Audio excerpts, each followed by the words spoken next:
Dober večer. V četrtek bodo poslanci odločali o najobsežnejšem varčevalnem paketu v zadnjem obdobju, ki bo pomembno posegel v nekatere ključne elemente socialne države. Bo prevladala skrb za socialo ali finančna vzdržnost? Nocoj o tem s poslanko največje opozicijske stranke Pozitivne Slovenije, Tamaro Vonta. Pozdravljeni. Dober večer. Poglejte, boste v četrtek podprli rebalans proračuna in zakon o uravnoteženju javnih financ? Takšen kot je, ne. Kaj je vaš ključen odgovor? Naš ključen ugovor je, kot smo že večkrat pojasnili, tako v okviru stranke Pozitivne Slovenije kot posamezniki, v bistvu je ključnih točk več. Prva točka je ta, da zakon ni dogovorjen s socialnimi partnerji, kar lahko tudi vsak dan recimo slišimo in vidimo. Druga stvar, ki je, gre za to, da zakon posega predvsem na dohodkovno, ne pa na prihodkovno plat recimo proračuna. Potem tretja stvar je, da se zakon sprejema po nujnem postopku, čeravno smo tudi imeli izredno sejo o tem, da bi morda vendarle utegnili razmisliti o tem, da bi zakon sprejeli po običajnem postopku, ampak seveda v tem nismo uspeli, smo bili preglasovani. Mislim, da gre za prepomemben zakon, da bi ga sprejemali tako na hitro, na vrat, na nos, kot si to sedaj predstavlja ta vlada. Se vam zdi, da je javni sektor ključna težava v državi? Ne, moj občutek je ta, da dejansko skuša vlada sprejeti posamezne, da rečem, plasti družbe med sabo, zato da bo lažje uveljavljala tak zakon in da bo tudi lažje vladala. In tako so postali recimo zdaj delavci javnega sektorja nekak državni sovražnik, da rečem, v narekovaju, torej tisti, ki so še vedno na nek način v očeh mnogih ljudi privilegirani. In jaz mislim, da je to eden od temeljnih razlogov, zakaj prihaja do teh težav. Se vam zdi torej delitev med javnim in zasebnim sektorjem, javni sektor slab, zasebni sektor dober, recimo dolgoročno sporna? Vse te delitve, vse te polarizacije se mi zdijo in kratkoročno in dolgoročno zelo sporne. V bistvu gre dejansko za nek, da rečem, za nek konstrukt, za neko polarizirano mnenje, kjer se potem ljudje seveda črno-belo odločajo za ali proti. In v tem primeru se mi vsaka taka delitev, še posebej znotraj ene družbe, ne zdi najbolj primerna. Kako razumete poteze vlade, ki po eni strani posegajo v določene socialne prejemke družin, recimo mladih mamic in tako naprej, po drugi strani pa recimo sprejemajo davčne olajšave za podjetja? Kakšno sporočilo je to za vas? Ja, kar se meni v bistvu, kar bi lahko v bistvu tudi pri prvem vprašanju povedala, je ravno to, da se mi zdi, da ta zakon na nek način načenja socialno državo, kot smo jo poznali do sedaj, pa že do sedaj je imela verjetno precej napak. Ampak napake se še vedno da odpravljati, da rečem popravljati. Ta zakon pa dejansko predstavlja popolno reformacijo sistema. Gre za v bistvu zelo tihe reformacije kompletnega sistema. Gre za resnično, ne vem, če si sploh ljudje predstavljajo, kakšna področja vse posega ta zakon. Dejansko posega ta zakon v 45 drugih zakonov, neposredno, da ne govorimo še o vseh zakonih, v katere posega posredno. Druge države evropske so se tega lotile malce drugače in sicer so šle spremembe uvajati posamezno po zakonih. Torej ne z enim super zakonom, ki bi dejansko popolnoma spremenil sistem, ki je do sedaj uveljavljen. In v bistvu gre za, po moji oceni, tudi za neke vrste eksperiment, ni natančno jasno, kaj se bo zgodilo in kaj se bo iz tega zakona, da rečem, prikazalo. Kar se pa tiče tega sporočila, jaz sem vedno, mislim, moje prepričanje je, da moramo živeti v socialni državi. Pač to je moj, da rečem, tudi oseben odnos do tega. In to sporočilo, ne vem, v takšni ostri obliki, tudi kot ste vi zastavili, se mi ne zdi povsem primerno. Mislite, da bo vlada v teh nekaj dneh, kot vas v bistvu poslance še loči do odločanja o teh dveh zakonih oziroma tudi rebalansu, še dosegla konsens s sindikati ali menite, da so pogajanja dokončno propadla? In da nas seveda čaka referendum, s čimer grozijo sindikati? Ne vem, jaz upam, da se še da doseči nek dogovor, čeprav močno dvomim, no. Se pravi, upam še vedno, ampak dvomim, da bi posebej zaradi takega načina, ki ga dejansko in te retorike, ki jo uveljavlja vlada, se bojim, da do dogovora ne more priti. Jaz nisem pristaš stavke, niti referendumov za vsako ceno, da ne rečem. So teme, so vprašanja, kjer so referendumi dejansko upravičeni, nujni in morajo obstati, se pravi, ne morejo biti kar umaknjeni, da rečem, iz političnega sodelovanja državljanov. Ampak bojim se, da je retorika, dejansko je tako, da je vlada sindikate postavila pred dejstvo, tako kot je tudi nas postavila pred dejstvo. Besedilo tega zakona, ki ima 300 strani skoraj, ne, smo dobili na mizo tako rekoč ob začetku parlamentarne obravnave, da rečem, no, skoraj da. In to, recimo, pripravljaš potem, seveda, rečejo, smo odprti, pripravite kakršnekoli dopolnitve tega zakona, česarkoli, ne. Ampak seveda že na odborih posameznik, ki v tem primeru sicer niso matična, ampak zainteresirana telesa, kar pomeni, da lahko le dajo neka priporočila, ne pa zaveze, se potem vidi, kako ta glasovalni stroj deluje in dejansko z nobenim amandmajem ne moreš, tudi ne bo amandma še tako dober, ne vem, konstruktiven, gre dejansko za to, da je pomemben, z katere strani prihaja, ne, in to se mi ne zdi v redu, no. In se bojim, da podoben pogovor poteka tudi s sindikati. Ne znam si predstavljati, da bi bilo kaj drugače, no. Pa vendarle menite, da bi, recimo, to se precej pojavlja v javnosti, da bi morali sindikati vseeno bolj konstruktivno pristopiti k pogajanjem, v smislu, da bi morali več popuščati. Menite, da je ta, recimo, izmed zadnjih predlogov celo 8% popuščanje pri plačah dejansko spodnja meja ali bi morali biti v tem smislu še bolj popustljivi? Jaz mislim, da najprej bi bilo zelo dobro, da vemo, kaj se na teh pogajanjih dogaja, ne. Če bi bili zraven, bi verjetno vedeli, da ni ključnih teh 8%. Verjetno gre za eno širšo zgodbo, ne. Tako da jaz razumem sindikate, da vztrajajo na svojem, jih popolnoma razumem, zato ker vidim, kako dejansko ta vlada deluje s temi svojimi spremembami in na kak način izkuša uveljavljati. In verjamem, da ne vem, da so sindikalna pogajanja so sicer seveda zelo zahtevna in zelo vse, ampak mi izvemo preko medijev in podobno zagotovo samo košček vsega, kar se tam dogaja. Vprašanje pa je, kje so potem res dejansko še posamezni, da rečem catch 22, ne, kaveljc 22, v katerih pa mi ne vemo ničesar, ne. Ne vem, če je tukaj ključnih 8 ali pa 9%. Poglejte, v primeru, da varčevalni paket pade na referendumu, se precej govori o dvigu DDV-ja. Vemo, da je Pozitivna Slovenija imela to že pred volitvami nekako kot smiselen ukrep. Kje vidite recimo ključne prednosti takšne poteze? Jaz sicer nisem ekonomist, ne. Zagotovo pa je ključna prednost ta, da bi se na prihodkovni ravni zadeve nekoliko bolj stabilizirale. Se pravi, ne bi govorili samo o varčevanju.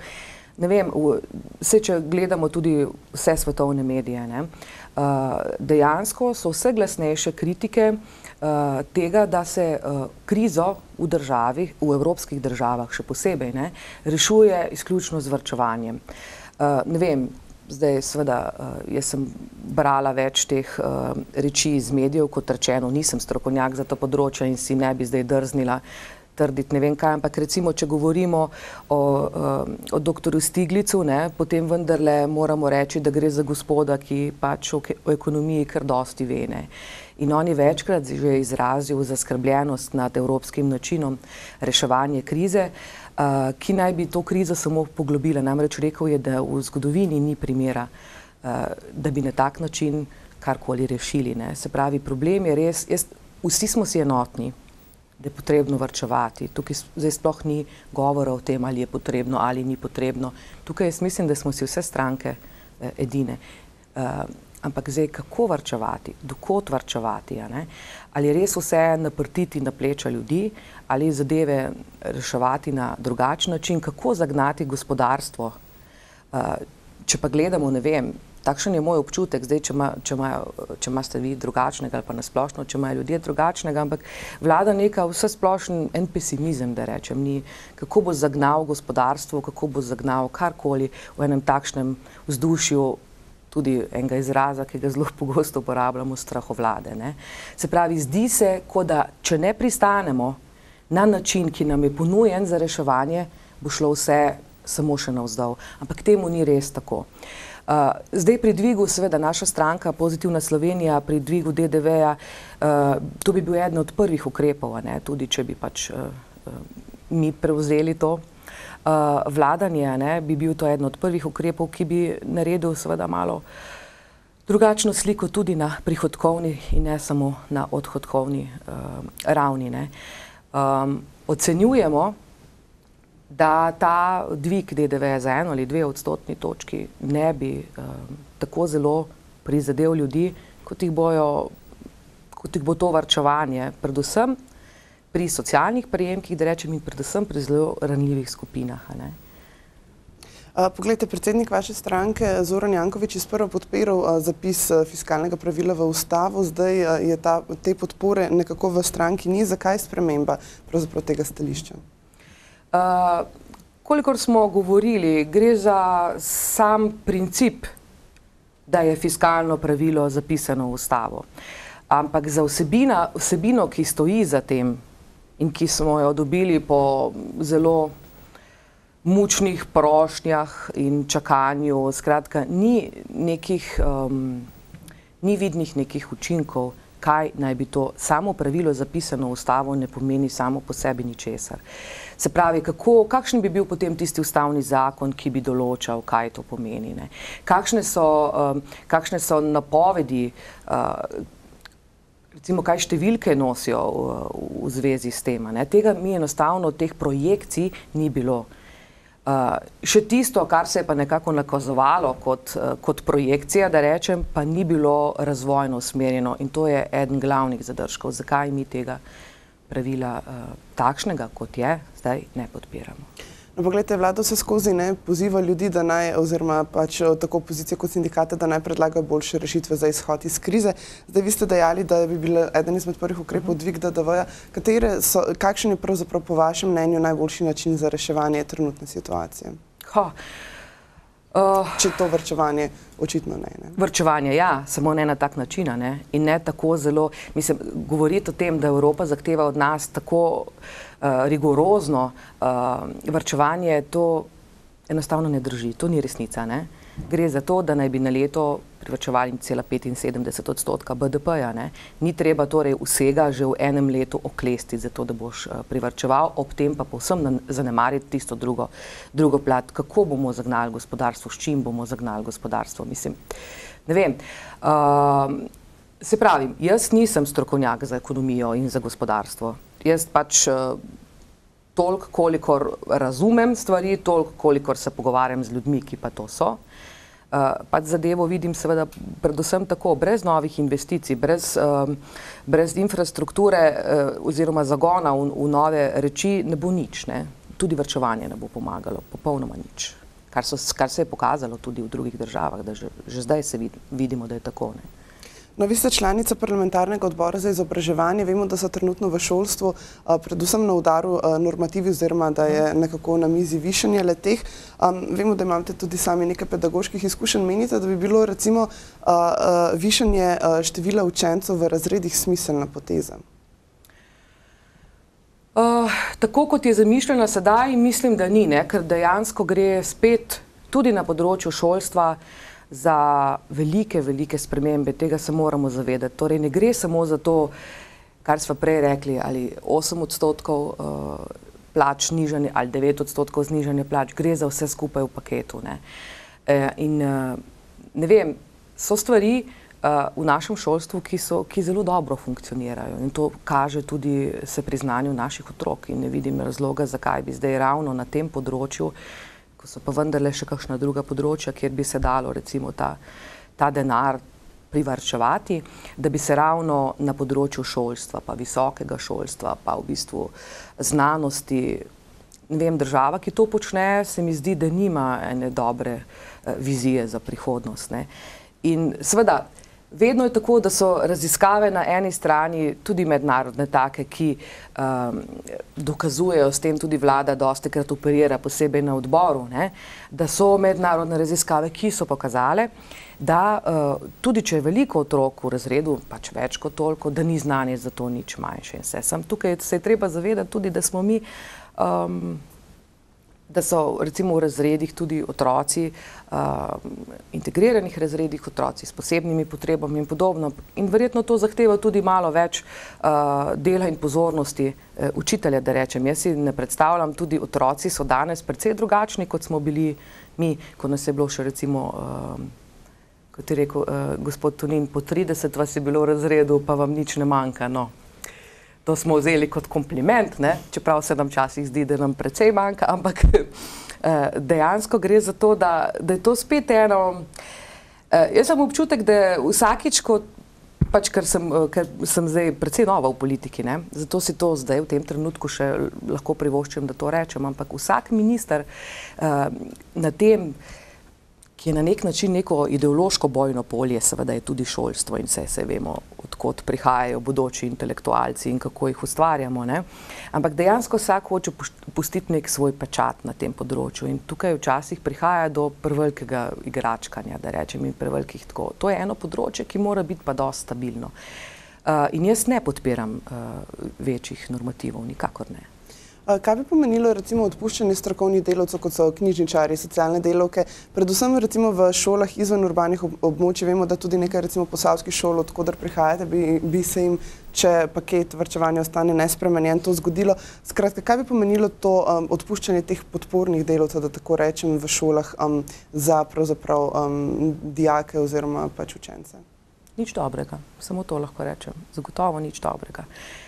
In govorjenje o tem, kako učitelji nič ne delajo, kako delajo samo 4 ure na teden, kako profesorji na fakultetah ne delajo dovolj.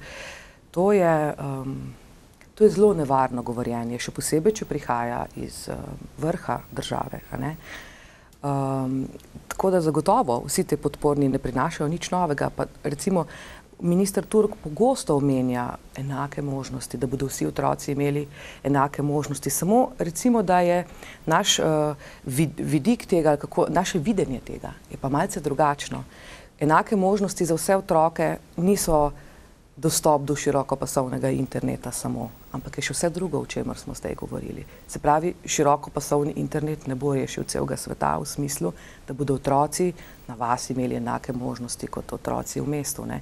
Ker treba je priznati, danes že veliko staršev otrokom ne more kupiti niti računalnika, torej kaj šele priključka širokopasovnega in tako naprej. Tako da jaz mislim, da ukinitev vsega tega ne prinaša nič dobrega, zagotovo ne.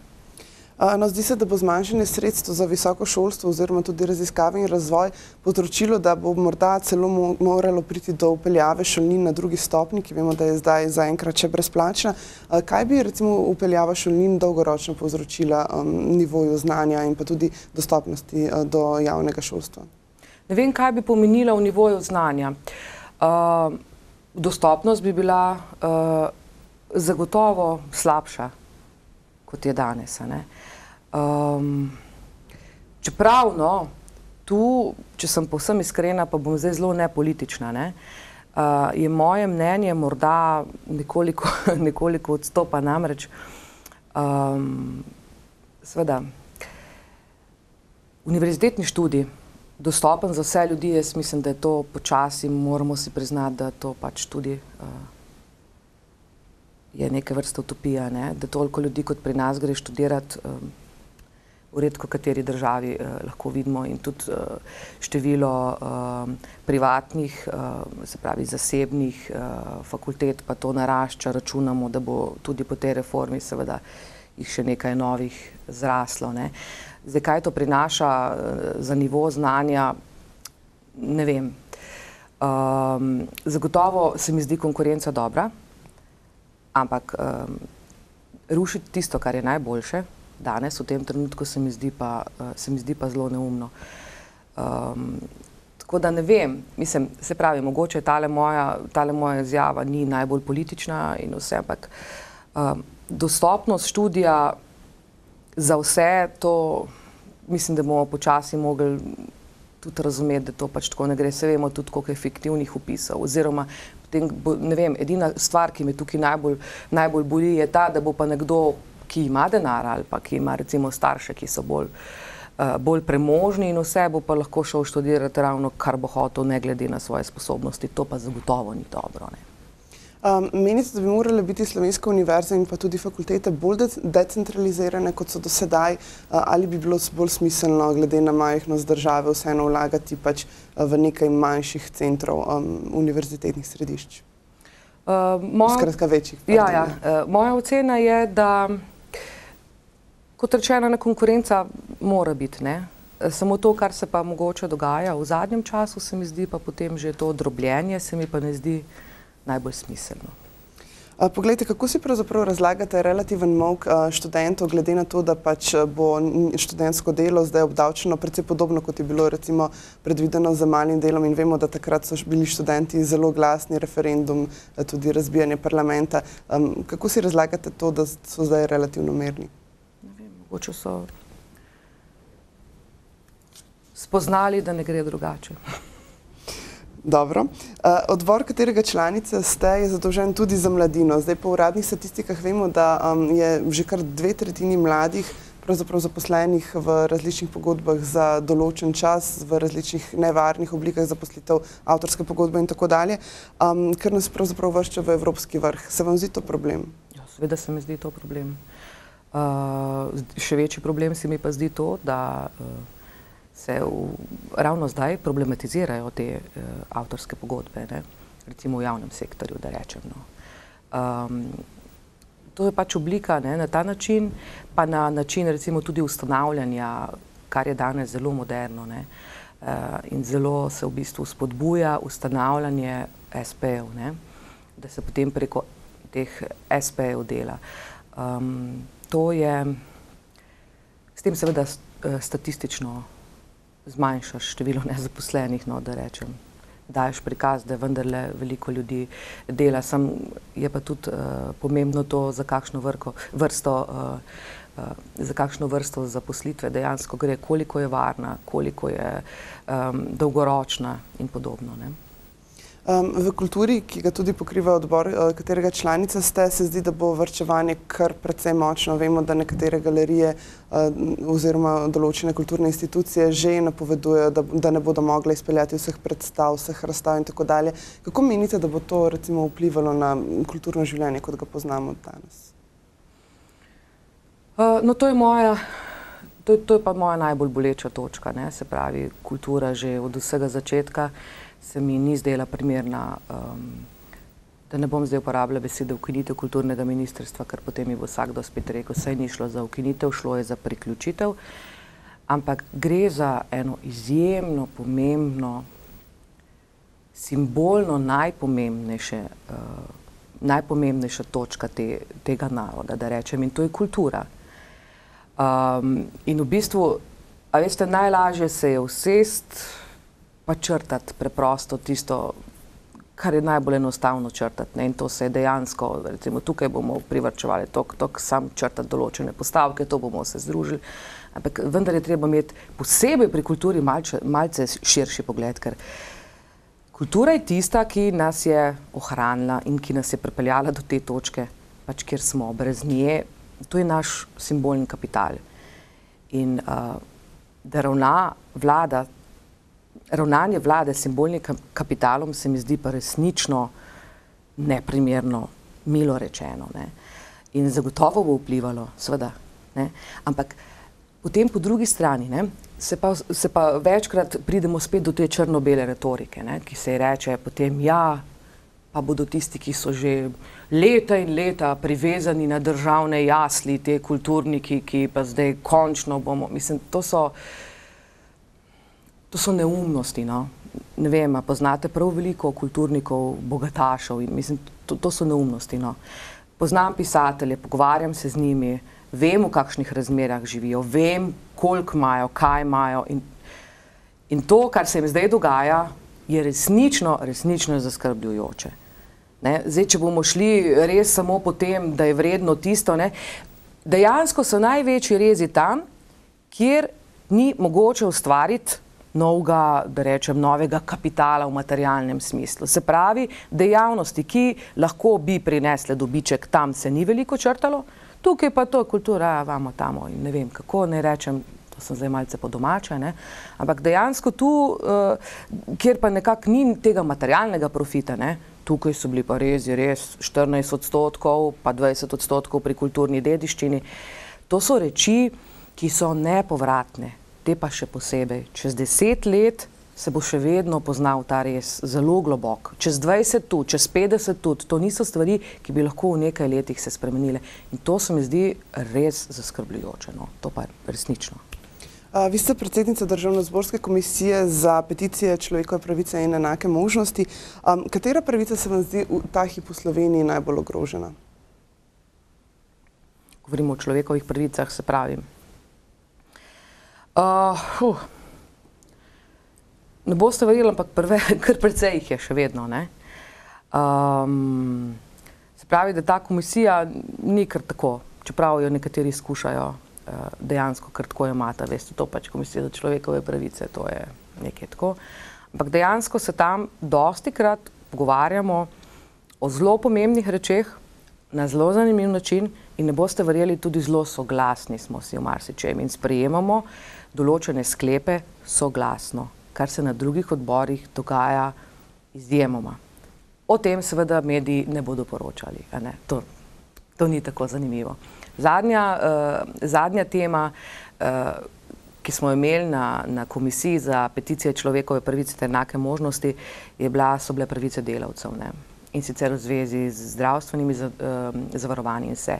Nekako, ne vem, če veste, išla je neka peticija, je prišla v javnost, ki jo je podpisalo 1800, mislim, da ljudi, predvsem akademikov, ne, profesorjev. Pravice migrantskih delavcev. Tako. In iz tega je šlo, da ne govorimo samo o migrantskih delavcih, da ne bi se naši delavci čutili zapostavljene. Gre za to, da smo govorili o vseh delavcih. Skratka, gre za plačevanje prispevkov in podobno.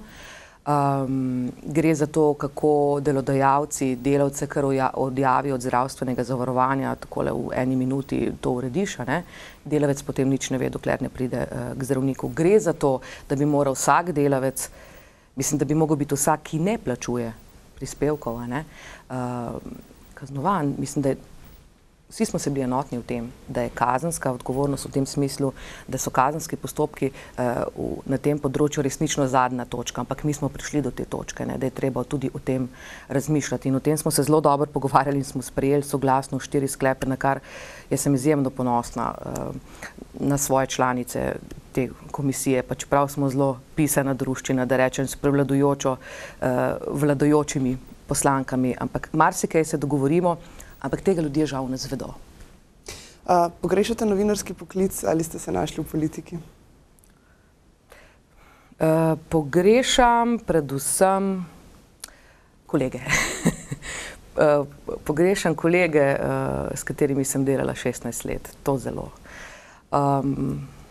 Ne vem, jaz vsaka stvar na novo, ki se mi pojavi v življenju, vzamem kot izziv in skušam v tem najti dobre stvari, seveda je pa veliko tudi tistih malo slabših, ampak dokler prevladujejo tiste, ki so dobre, se mi zdi, da je to zelo v redu. Hvala za ta pojasnila in obisk v našem studiu. Prosim. Vam, cenjene gledalke in gledalci, pa seveda hvala za pozornost. Bodite z nami spet čez 14 dni. Lahko noč.